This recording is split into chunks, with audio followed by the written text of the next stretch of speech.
economist at ING, joining us this morning. James, great having you.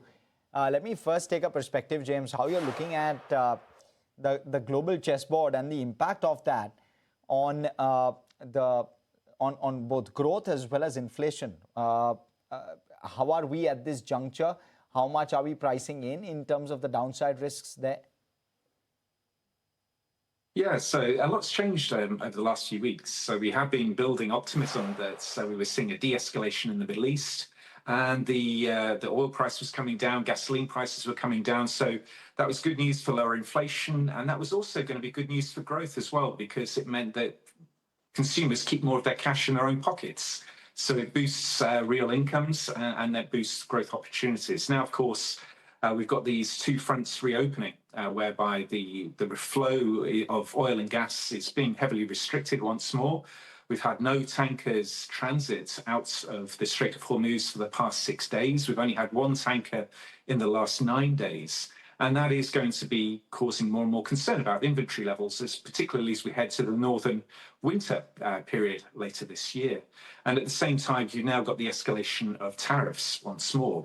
We've seen Brazil being attacked, having the tariffs put on it. So we've seen Canada announced. Now we're seeing pharmaceuticals again. So we're seeing this rebuild of the tariff narrative, and both the oil and the tariff story is going to put upward pressure on interest rates as the inflation fears continue to grow. So that is a bad news story for growth once more. So after optimism that had been building a few weeks back, we're now reverting to a more cautious environment for both growth and inflation. And that is keeping in the market's mindset the prospect that interest rates stay higher for longer. Morning, James. You have an issue with Strait of Hormuz. And now it seems that even Houthis will come in and start doing a blockade of Red Sea. We've seen that when the Strait of Hormuz was impacted, we saw some of the volumes moving to the Red Sea. If Red Sea is also sees conflict coming in, what kind of disruption are we seeing, and what kind of impact are we going to see on major economies? Yeah, I mean, I guess it's more of an issue for Asia. Given that Yemen, the Yemeni Houthi rebels, more likely be attacking down the south of the Red Sea. So that would still facilitate oil to transit northwards through the Suez Canal. So Europe would be more insulated, and Saudi Arabia presumably would be therefore diverting the tankers northwards rather than southwards. So this is, I think, more of a growth concern and an inflation concern for those Asian economies. And do you think crude is now going to be in a range of about $90 for a longer period of time, given the fact you have three crucial routes where there is attacks happening, whether it's Red Sea, Strait of Hormuz, or even the Black Sea, where some vessels have been attacked? That's right. So there is this growing concern about more and more restrictions being put in place or being implemented there. Now, of course, we've got to acknowledge that Donald Trump is not operating in a vacuum. You know, we've got these midterm elections in the US on November the 3rd. The Republican Party are not doing especially well, and there's real concern amongst the Republican Party that they're going to lose control of Congress. So it may be that Donald Trump is trying to accelerate the situation, to try and escalate, to de-escalate, if you like, to try and push harder, more quickly to deliver the results that he wants, that he can give a tangible result to say, look, I've achieved something, and we can now de-escalate, we can get the strait reopened. I suspect that that is partly what's driving this. There's a political story in the United States that's also got to be factored into this equation. James, give us a sense of the impact the 10-year yield is going to have, because it's also inching up to 4.62% as we speak. Is that giving you any indication in the way the Fed is going to look at inflation and the rates going forward?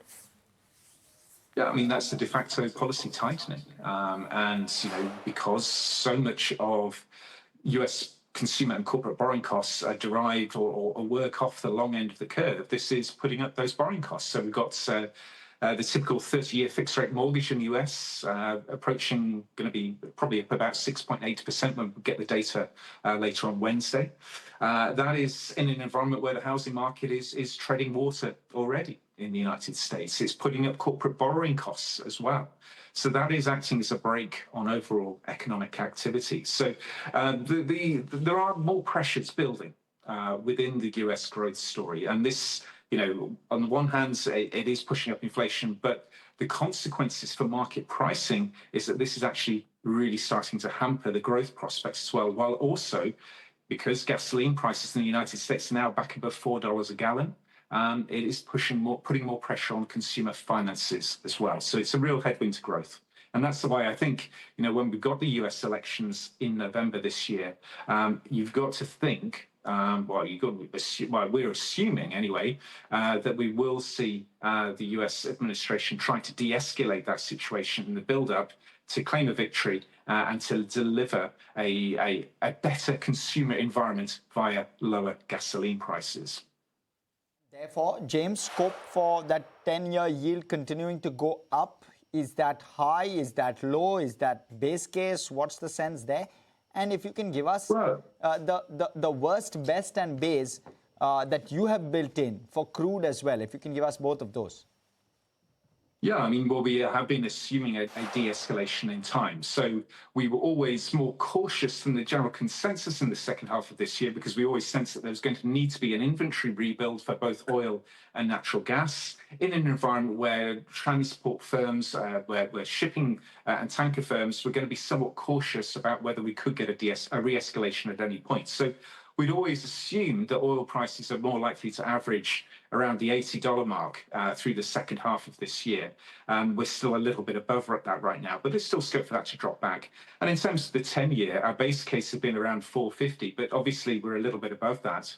And in an environment where we have got the prospect of lingering inflationary pressures, where the Fed is likely to remain somewhat hawkish, and of course, in an environment where the supply of treasury bonds continues to rise, the US is going to be borrowing the equivalent of 6.5% of GDP. So there's a strong supply pressure that's going to keep upward pressure on treasury yields. So we can't rule out the US treasury yields breaking above 4.75 and possibly heading towards 5% if we do indeed, in a worst case scenario, see oil prices pushing higher and US inflation heads back towards 4% again. Right. Okay, James, great to have you today on the show. Thank you so much for your time.